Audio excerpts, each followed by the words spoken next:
Mahigpit na seguridad pa rin ang pinatutupad ng pambansang pulisya sa paligid ng tanggapan ng COMELEC upang masigurong maging mapayapa ang proseso ng paghahain ng Certificate of Candidacies ng mga nais kumandidato sa 2016 elections.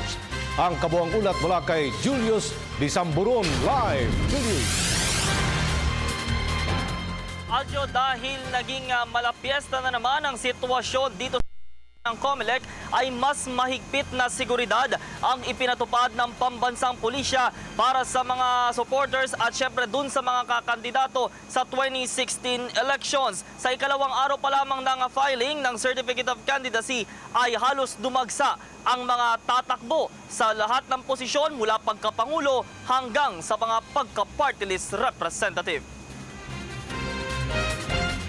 As of 4 p.m., there are 35 candidates for president, 7 candidates for vice president, and 22 candidates for senator. Yun kay COMELEC Chairman Andres Bautista, maituturing na maayos ang 2 araw ng COC filing sa kabila ng may ilang miyembro pa din ng media ang hindi sumunod sa kanilang patakaran. Ipinagbawal na ng COMELEC roon ng ambush interview sa mga kandidatong naghahain, bagkus may itinalaga silang designated area of platform na doon magsasagawa ng press briefing. Dahil din sa dami ng mga nagdanais tumakbo, siniguro ng pinuno ng COMELEC na masusi nilang sasalain ang mga naghahain ng COC para maihiwalay ang mga nuisance candidate. Nakabantay pa din ang buong pwersa ng pambansang pulisya sa paligid ng COMELEC main office para tiyaking maayos at mapayapa ang paghahain ng COC at hindi magkakainitan ang mga supporters. Nauna na ding naglabas ng pahayag si NCRPO Chief Director General Joel Pagdilaw na matiwasay at mapayapa ang unang araw ng paghahain ng COC kung saan walang naitalang anumang karahasan sa Metro Manila kahapon. Umaasa din ang pulisya na magtutuloy-tuloy ang katiwasayan hanggang sa panahon ng kampanya at sa mismong araw ng eleksyon. Samantala, hindi lamang Aljo na mga national ang talagang inaantabayan ng maghain sa mga COMELEC offices, kundi pati na din yung mga local positions. Dito po sa lungsod ng Maynila, 3 kilalang politiko po ang maglalaban sa 2016 elections. Ito ay sa pangalan nila dating Manila Mayor Alfredo Lim, kasalukuyang Mayor Joseph Ejercito Estrada at si Manila 5th District Representative Amado Bagaching. Narito ang report.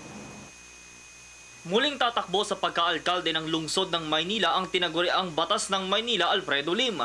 Martes ng umaga nang maghain ng kanyang kandidatura si Lim kasama ang kanyang running mate na si Representative Atong Asilo. Nakapailalim si Lim sa Partido Liberal ng Administrasyon. Makakalaban ng dating alkalde sina Manila 5th District Representative Amado Bagaching at kasalukuyang alkalde Joseph Ejercito Estrada. Bago ang kanyang paghahain ng COC sa COMELEC office sa Aroseros ay binisita muna niya ang nina Ninoy at Cory sa Maynila at dumaan pa ng Manila City Hall. Matatanda ang nauna nang nakapaghain ng COC nitong Lunes si Representative Bagaching kasama ang kanyang running mate na si Councilor Ali Atienza, anak ni Buhay Party List Lito Atienza. Inaasahan namang bukas Miyerkules ay maghahain sina Estrada ng kanyang kandidatura kasama ang kanyang running mate na si Sheila Pangan, anak ni dating Vice Mayor Danny Lacuna. Kaya para sa mga tiga Maynila, abangan na lang kung sino ang magwawagi. Aljo, naku yan ang inaabangan bukas araw po ng Miyerkules sa tanggapan po ng COMELEC Aroseros ang paghahain po ni Manila Mayor Joseph Ejercito Estrada. At sa pakikipagtulungan po sa Manila Hotel, kasama sina Direk Boyo Soyos, Lindon Valderrama, Ramil Mansilla, Manny Torres, Mark Delpin, Rafi Discaya, Christian Pascual, Eric Tianzon at Eric Mercado mula sa Maynila. Julius Disamburon, Telebisyon ng Bayan. Salamat, Julius Disamburon.